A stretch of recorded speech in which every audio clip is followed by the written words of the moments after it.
আমরা যে সিটেকটিতে এসেছি সিটেকটির তলা ফেটে গেছে, ফেটে গিয়ে পানি ঢুকে গেছে। এই জন্য আমাদেরকে হাতিয়া ঘাটের আগে ওরা নেমিয়ে দিয়েছে। অলরেডি এক পাশ পানির নিচে ঢুকে গেছে।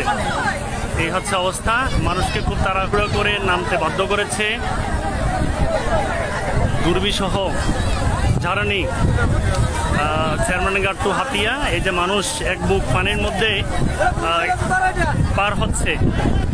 তবে সৌভাগ্য হলো আমরা নির্দিষ্ট সময়ের পূর্বেই অন্তত নামতে পেরেছি, বড় তো কোনো দুর্ঘটনা ছাড়া। এই হচ্ছে অবস্থা। পাশে কিছু নৌকা অলরেডি উদ্ধার করতেছে। এটি হচ্ছে মেসার্স মাশাল্লাহ এন্টারপ্রাইজের যে লঞ্চটি, যে সিটেকটি, সেই সিটেকটি যেটা যত সম্ভব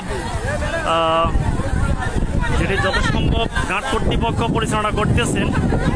আমি বুঝতেছি না কেন তারা এরকম নর্মাল একেবারে দুর্বল মানের এই সিটেকটা তারা কেন দিল, মানুষকে এত বিপদে ফেললো। সার্বিকভাবে সব কিছু ধ্বংস হয়ে গেছে মানুষের, হাজার হাজার লাখ লাখ টাকা ছাড়। সবচেয়ে বড় কথা হলো যে এইভাবে অনিরাপদ কেন জিনিস তারা দেয়।